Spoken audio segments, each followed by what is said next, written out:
Yo, what up, Dom Mafia? Have some exciting Bills news for you today, and I'm also going to be running through our injury report and letting you know who is expected to play this coming Sunday, starting right now.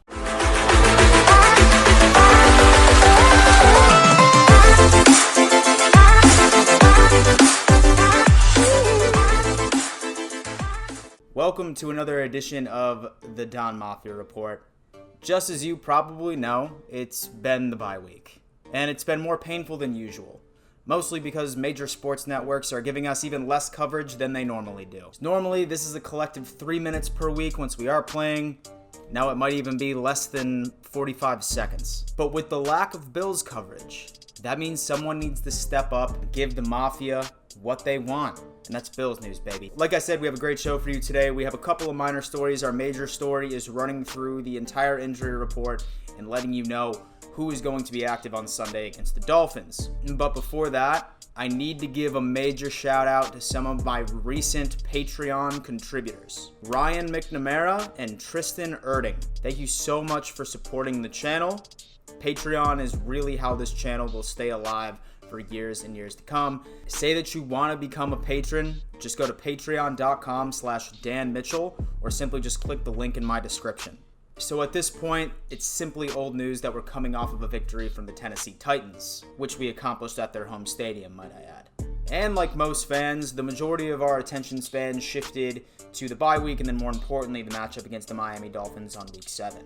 And everyone seemed to move on, except for Mr. Mayonnaise Boy. And by Mr. Mayonnaise Boy, I mean Taylor Lewin. And apparently this whole thing started when Shaq Lawson called Taylor a fake tough guy. And in my opinion, that was a very conservative insult. I probably could think of far worse ones. But anyway, once the game was over, Taylor took his steroid-induced frustrations off on Shaq Lawson via Twitter, tweeting this. Shout out to Shaq Lawson and his dominant stats. You're a monster. Ha ha ha. You want to use my name to get clout, stud? There you go. Enjoy. Once that subsided, my boy Jordan Phillips, who was a complete nightmare to that poor guy, decided to jump in and defend his teammate. Go get drug tested again, bum. You soft crybaby. I'm surprised you even finished the game better. Man, didn't say one word during the game because he was getting tore up. Now he wants to take it to social media. You're a joke and always will be a joke. And there were a few more tweets back and forth, but it ultimately ended up ending when Taylor Lewin went through an interview in the locker room. And in fear of getting copyrighted, I figured that I'll just paraphrase exactly what he said during this interview. Yeah, I regret what I tweeted. The truth be told, I'm just a little bitch boy and was having a temper tantrum after the clearly superior team embarrassed me in my home stadium. Everyone thinks I was suspended for PEDs, but that's far from the truth. I was shooting estrogen up my ass, and that's part of the reason why I'm such an emotional little Sally. Anyway, I gotta get back to season 3 of Gossip Girl. Love ya, mean it. That's basically verbatim. And in other news, Rex Ryan. Who remembers that legendary coach? And the other day when asked, who would want the Washington Redskins job? Rex replies, everybody. In fact, I would take it.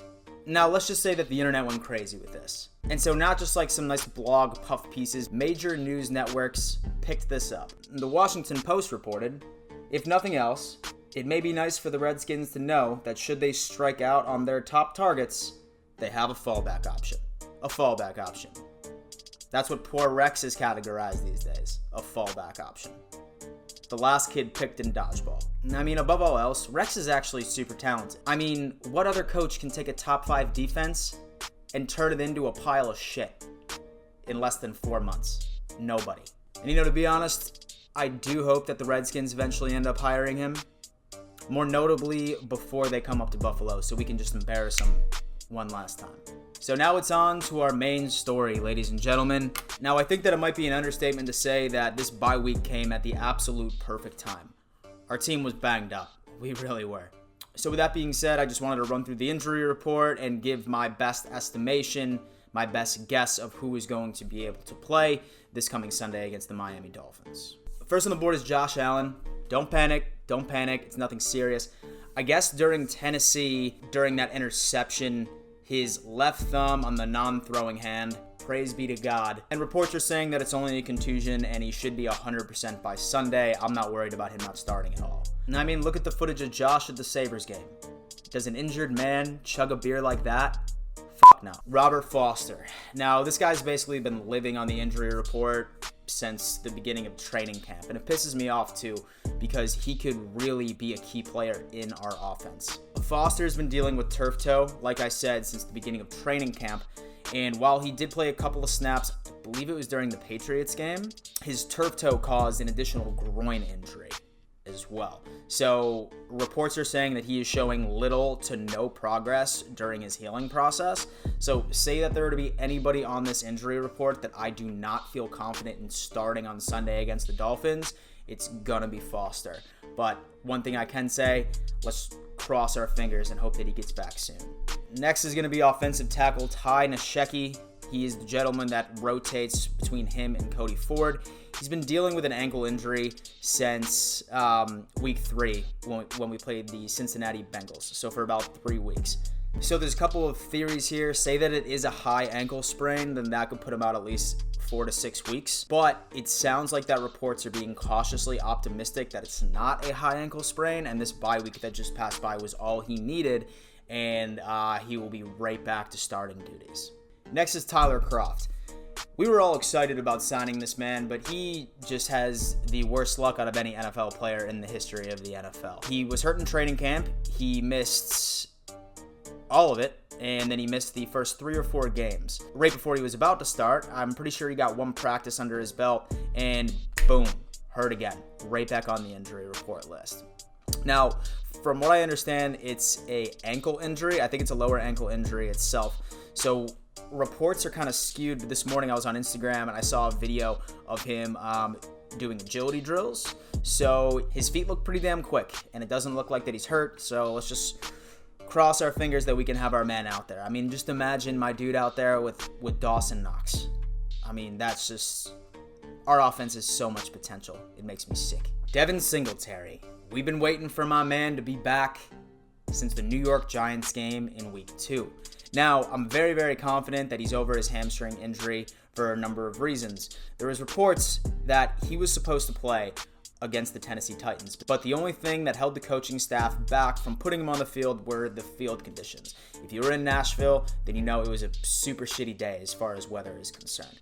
But reports are saying, from the video footage that I have seen from practice, Devin Singletary is most likely going to play against the Dolphins. Say that he doesn't play, I'm not going to be worried about it, because, I mean, guys, we're playing the Dolphins. Rest him up, I'm fine with it. But say that you just want to pad his stats a little bit, throw him on in there. I think Frank Gore would appreciate it. All right, so John Feliciano, he's been suffering from a neck injury since the game against the Bengals, but he didn't miss any playing time. He was still playing. He was still playing at a very, very high level. But then last week against Tennessee, he attempted to tackle the safety, and our boy Dion Dawkins fell on his right leg and gave him a right leg contusion. Nothing serious. The coaching staff doesn't seem to be serious about this. So I'm going to have to say that he will not be on the injury report this coming Wednesday. This was a big deal during the Tennessee game when Mitch Morse, our very well-paid center, got an injury, which was tough. Very, very difficult to deal with. But say that you were to watch him on the sideline, it looked like he was ready to go back in. In fact, the coaching staff even confirmed that if it was necessary, then they would have put Mitch back in and finished the game. But since finally we have a competent coaching staff, they decided to trust our depth and let our team finish the game. So Mitch Morse likely not going to miss against Miami. But like I said, I mean, we're playing the Dolphins. So, I mean, say that they're that concerned about his injury, just sit him and let's just do it out. And so finally, it is our rookie, Cody Ford. He suffered a concussion against the Tennessee Titans.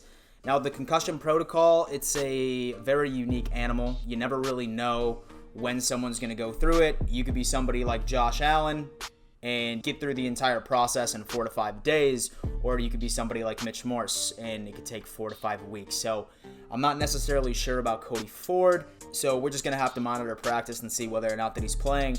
If not, I would be okay with Ty Nsekhe taking over his position full time because they are rotating at this point. I think that Ty is a bit more experienced, so maybe just missing 1 more week for Cody to fully heal up and then maybe learn from a veteran might only be helpful. That's about it. Say that I had to guess, like I said earlier, I think that Robert Foster is going to be the only one that is not going to be playing on Sunday against the Miami Dolphins, not unless some freak accident happens in practice. I think that our offense is going to be fully healed up and fully stacked and ready to put that ass whooping on the Miami Dolphins. Guys, thank you again for tuning in to yet another edition of the Don Mafia Report. Be on the lookout for my preview to the Miami Dolphins game coming out in just a few days. If you're new here and you like this type of content, smash the like button, subscribe to the channel, and be a part of the Don Mafia, baby. Let's go Bills.